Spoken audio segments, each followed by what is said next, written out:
Hello, এখন আমরা দেখতে যাচ্ছি আমরা কিভাবে মিথেন থেকে স্যালিসাইলিক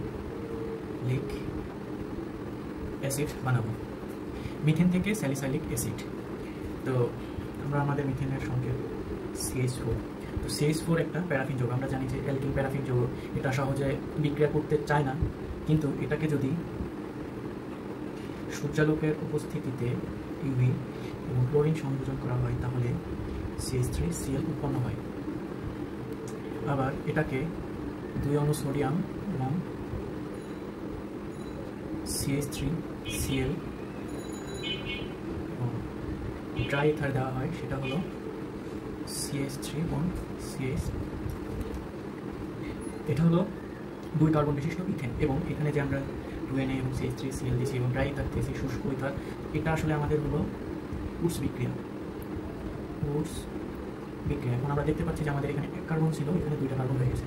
উডস বিক্রিয়ার বিশেষত হলো এখানে 1 কার্বন থেকে 2 কার্বন হয় এবং সাথে লবণ উৎপন্ন হলো। এখন আমরা আমাদের ইথেন পেয়ে গেছি, এবং এই যে এই ইথেনের সাথে আবার Cl2 যোগ করলাম, তাহলে হবে CH3CH2Cl প্লাসের HCl। এখন এই CH3CH2Cl কে যদি KOH, এটা অবশ্যই হতে হবে অ্যালকোহলীয়, KOH দ্বারা বিক্রিয়া করলে CH2 ডবল বন্ড CH2 প্লাসের KCl প্লাসের H2 উৎপন্ন হবে। আমরা CH2 পেয়ে গেছি, মানে ইথিন। এখন এই ইথিনকে আবার কার্বন টেট্রাক্লোরাইড সাথে ব্রোমিন দ্রবণ দিলে CH2Br এবং CH2Br, এবং এই CH2Br কে আবার যদি KOH অ্যালকোহলীয় পটাশ এবং তাহলে এখানে যে 2টা ব্রোমিন এবং 2টা হাইড্রোজেন অপসারণ হবে, তাহলে 2H Br মিলে হবে CH ট্রিপল বন্ড CH। আমরা আমাদের ইথাইন। এখন আমরা এটাকে যদি আমরা আয়রন এবং 450 ডিগ্রি সেলসিয়াসে উত্তপ্ত করি তাহলে আমরা পাই হলো বেনজিন। এটা খুব ইম্পর্টেন্ট বিক্রিয়া, তার মানে আমরা এখানে পাচ্ছি হলো এই বেনজিন। এখন আমাদের যেহেতু স্যালিসাইলিক অ্যাসিডের স্ট্রাকচার হলো একটা বেনজিনের স্ট্রাকচার, যেখানে OH মূলক থাকবে এবং COOH মূলক থাকবে। তো আমরা যেহেতু বেনজিনটা পেয়ে গেছি, তাহলে আমাদের প্রথমে একটা OH মূলক আনতে হবে, আবার COOH মূলক আনতে হবে। এখন চলুন, এই যে বেনজিন পাইছি, এই বেনজিনে HONO2 এবং H2SO4 60 ডিগ্রি সেলসিয়াস তাপমাত্রায় উত্তপ্ত করলে NO2, এটা যেটা পাই এটার নাম হলো নাইট্রোবেনজিন। এই নাইট্রোবেনজিনকে জার্মান হাইড্রোজেন, যেটা আমরা পাই হলো লিথিয়াম অ্যালুমিনিয়াম হাইড্রাইড, পাবো হলো NH2, এটার নাম হলো অ্যানিলিন।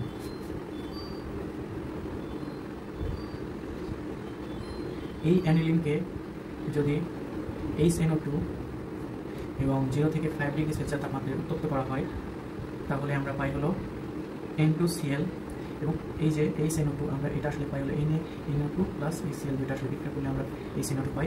N2Cl এবং বেনজিনের সাথে এটা হলো বেনজিন ডায়াজোনিয়াম লবণ, এটা আসলে বেনজিন ডায়াজোনিয়াম লবণ।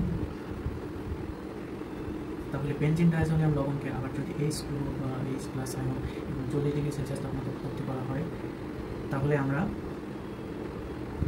ফেনল পেয়ে গেলাম। এটা হলো ফেনল যেহেতু পেয়ে গেছি, তাহলে আমাদের স্যালিসাইলিক অ্যাসিড খুব তাড়াতাড়ি তৈরি করা যাবে। তো দেখুন, এই যে আমাদের এই ফেনলের সাথে যদি NaOH বিক্রিয়া করা হয় তাহলে এটার নাম হলো সোডিয়াম ফিনেট। এই সোডিয়াম ফিনেটকে যদি CO2 এবং 25 ডিগ্রি সেলসিয়াস 4 থেকে 7 atm প্রেসার দেওয়া হয় তাহলে আমরা পাবো হলো OH COON, এটা আমরা পাবো। এবং আমরা যে এই যে সোডিয়াম ফেনেট থেকে COON গেছি, এটার নাম হলো কোবিক্রিয়া। এই পণ্যগুলোকে যদি NaCl দ্বারা বিক্রিয়া করা হয়, তাহলে এই যে OH আর COOH উৎপন্ন হয়। এটাই আসলে আমাদের স্যালিসাইলিক অ্যাসিড। এখন ইম্পর্টেন্ট বিক্রিয়া হলো, এই যে আমরা এখানে বেনজিনটা পাইছিলাম, এই বেনজিন থেকে আমরা প্রথমে নাইট্রোবেনজিন থেকে আবার অ্যানিলিন থেকে আবার বেনজিন ডায়াজোনিয়াম সল্ট থেকে আবার ফেনল আসছে। সো আমরা কিন্তু বেনজিন থেকে ডাইরেক্ট ফেনলে আসতে পারি, সেটা আমি দেখাই। এই ধরেন আমাদের বেনজিন সাথে যদি আবার ক্লোরিন দেওয়া হয় এবং কিছু আয়রন চূর্ণ দেওয়া হয়, তাহলে হইল Cl। আবার এটাকে যদি NaOH এর সাথে বিক্রিয়া করা হয় 400 ডিগ্রি সেলসিয়াস তাপমাত্রায়, যেহেতু এগুলো চাকরির যোগে মিনিমাম সবসময় 400 ডিগ্রি সেলসিয়াস তাপমাত্রা ধরে, এটা আসলে কমন।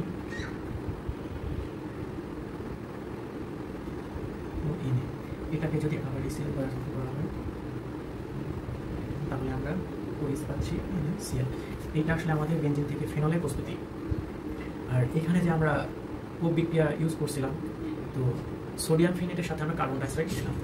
এখন কার্বন ডাইঅক্সাইড না দিয়েও আমরা যে পূর্বে এখানে যে আমরা কার্বন টেট্রাক্লোরাইড ইউজ করছিলাম, এইখান থেকে কিন্তু আমরা যদি CCl4 কার্বন টেট্রাক্লোরাইড দিই, তাহলে কোনো HCl বাদ চলে যাবে। তাহলে এইখান থেকে আসলে আমাদের বিক্রিয়াটা হবে হলো, এই যে আমাদের বেনজিন, এদিকে ONA, এখানে আমার CCl3, তো এখান থেকে একটা H চলে গেছে আর একটা ক্লোরিনও চলে গেছে এবং এটা যুক্ত হয়েছে। আর এই উপরে যে পদ্ধতিটা বলছিলাম না, এটা আসলে ডাউ পদ্ধতি। আর এখান থেকে যেটাতে আসছে, এটা আসলে পরে বলতেছি যে এটা আসলে নামটা কী, যে এইটাকে যদি আমরা 3NaOH দিই, তাহলে 3টা NaCl চলে যাবে। তাহলে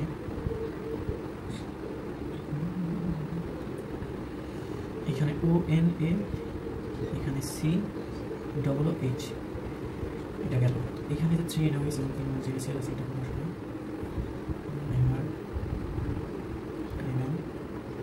বিক্রিয়া। তো এই যৌগ হলো, এই যৌগ থেকে যদি আমি হাইড্রোজেন অপসারণ করি, তাহলে এই সেল দিলাম, এই সেল দিলে আসলে এই হাইড্রোজেনটা তাহলে OH COOH। তো বেসিক্যালি আমরা সোডিয়াম ফেনেট থেকে কোপ বিক্রিয়ার মাধ্যমে আমরা স্যালিসাইলিক অ্যাসিড পাই, আবার ডায়মন্ড বিক্রিয়ার মাধ্যমে স্যালিসাইলিক পাই। আর বেনজিন থেকে ডাইরেক্ট ফেনলে যাওয়ার পদ্ধতি হলো যে ডাউ পদ্ধতি।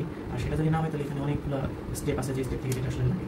তো মিথেন থেকে স্যালিসাইলিক অ্যাসিডের যে রূপান্তর আছে, এই রূপান্তর থেকে আমার বেসিক্যালি অনেকগুলো বিক্রিয়া আমার কভার করতে চাই।